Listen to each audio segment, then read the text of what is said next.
Today I'm breaking down some tried and true eSIMs that actually deliver. Because in China, where mobile data is needed for basically everything, from paying for the subway to accessing the menu in restaurants, having the right eSIM can easily make or break your trip. So let's cover some great options and everything you need to know about eSIMs. I've also reached out to these companies to get a special promo code, only the best for my viewers, so make sure you check the description box to get your special discount. And later in the video, I'll share some tips around eSIMs to make sure you're not wasting your money, as well as an uncommon tip to make sure you always have data, something that will reassure even the most nervous of travelers. Let's start with a refresher on what is an eSIM. And for those of you who want to skip straight to recommendations, you can go to this timestamp. So eSIMs are basically the digital version of your traditional SIM card, and a travel eSIM will give you mobile data to use when you're traveling. And on that note, I often see people in travel groups saying that eSIMs are not really necessary, that you can just turn on international roaming.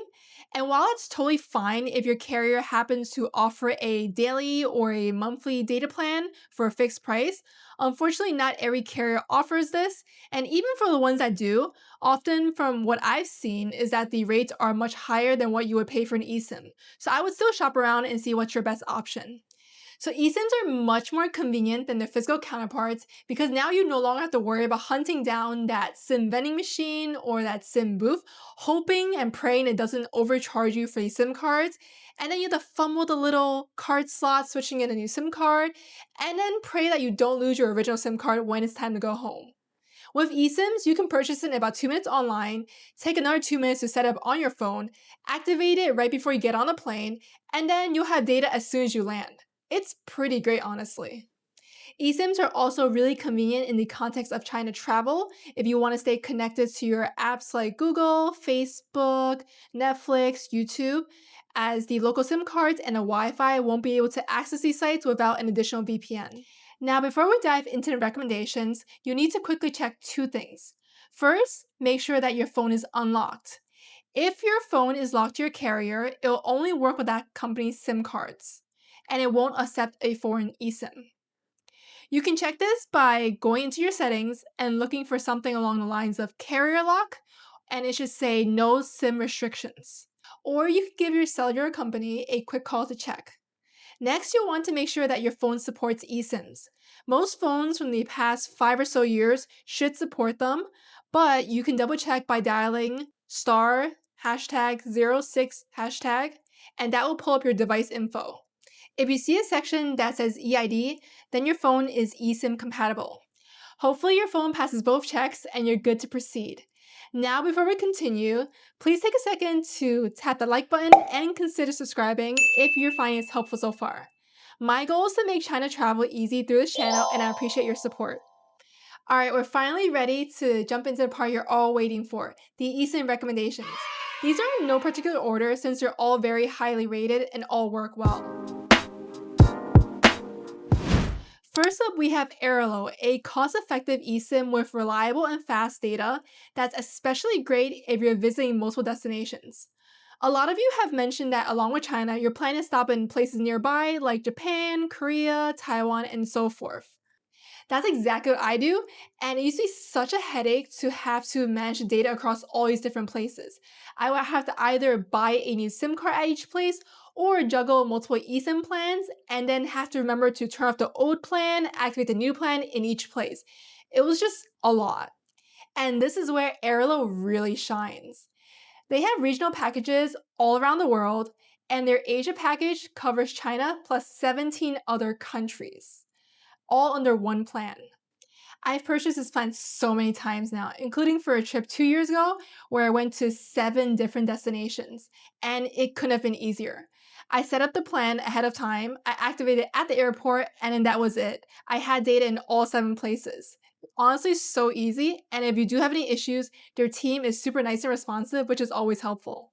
This is a data-only eSIM, so no calls or texts, but you can use hotspot if you want to connect a friend or connect your laptop.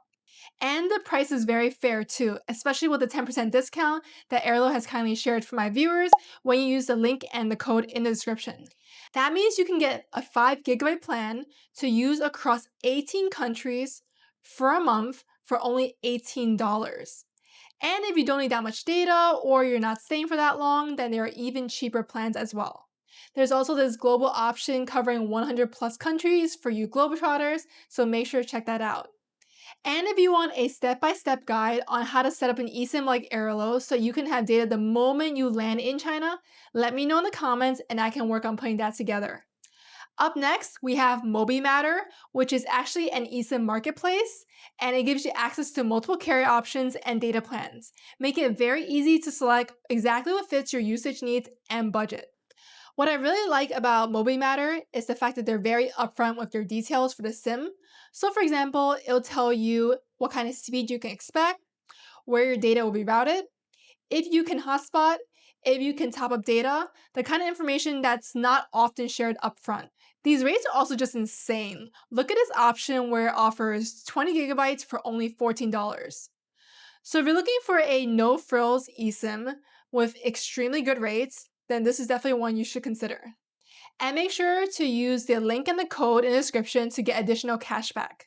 Last but not least, we have Trip.com, which offers really solid plans for really low rates. They have a bunch of plans on their website, so just make sure you pick the one that says mainland China in it. I'll link one of them in the description as well.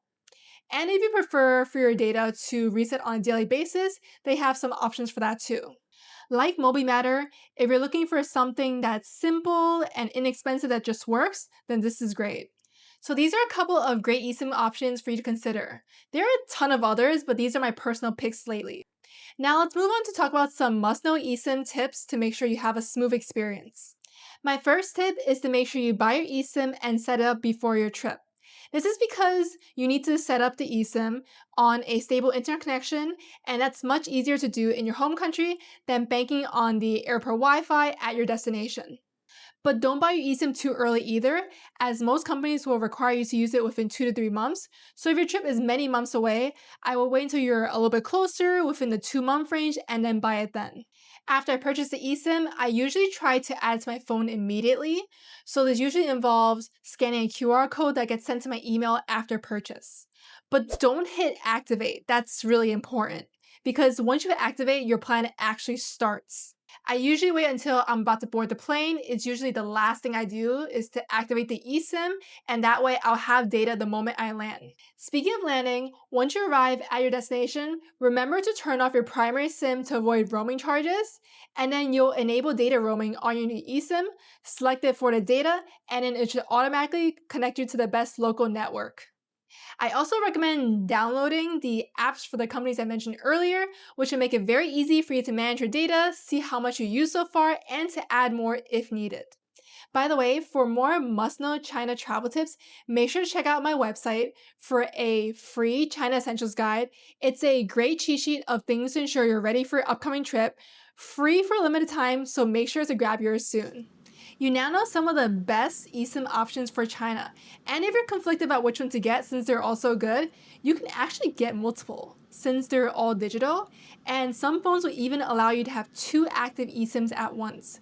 This is actually a good idea if you're nervous about, running out of data and you're outside, so maybe you want to get an extra 1 gigabyte or so as a backup plan. Alright, that's all for now. Let me know which one sounds interesting for your upcoming trip. Don't forget to like and subscribe, and I'll see you in the next one.